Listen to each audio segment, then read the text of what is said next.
Times are tough for thousands of ordinary Australians who are battling to keep their homes. Higher interest rates have left many struggling to meet their mortgage payments. But while they face losing everything, some investors are being accused of profiting from their misery. Howard Gibbs reports. Sold. Well done, madam. Have you ever had to worry about, whether you'd be able to keep the house or not? Yeah. So what would happen? Foreclosure, innit? Are you having trouble? Yes. There's a lot of fear, pain and struggle happening in the mortgage belt. It's a crisis for some and for others, a business opportunity. We buy bargains for our clients. We have set limits for when we go to auction. If they go under that limit at auction, we buy them for our clients. If they go over that limit, we just walk away from it because there's always another deal. Paul Giesekamp has developed his company, Property Secrets, to take advantage of some of the housing bargains out there. Many of the houses he buys for his clients are forced sales or bank foreclosures. So when we buy a property under value, and that means that we can spend a bit of money on it. We don't do a $1,000 makeover, we do a proper makeover of about $35,000 to $45,000. We revalue the property and then we use that equity and we duplicate again and again, depending on the client's start-off point. Now, it's not everybody's idea of a dream home. In fact, it's butt ugly. But as an investment property, it could be pure gold, because this place sold back in 2004 for $280,000. Last December, Property Secrets snapped it up for $180,000. So someone's made a $100,000 loss in that short time.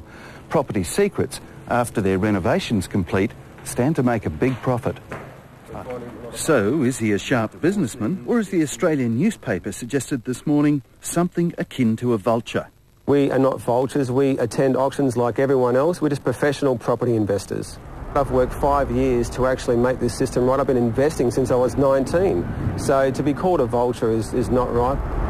Some people call them vultures, but ultimately you or I could do the same thing, and that is take advantage of people's misfortune and try and pick up a cheap property.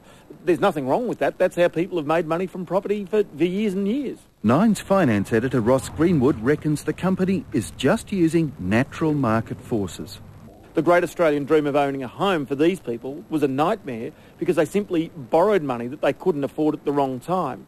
Whether the methodology of buying properties in our weakest markets is actually going to work, I'm not so sure.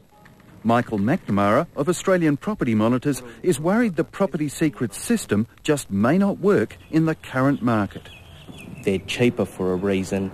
Many of these properties have no prospect of any growth.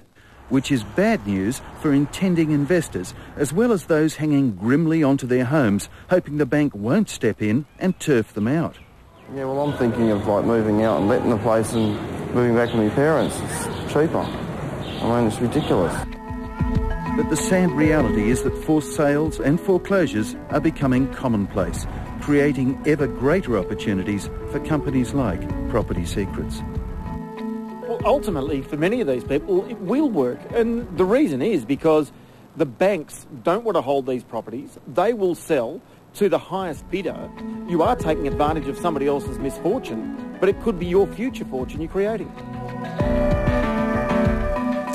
The squeeze is on. Howard Gibbs there.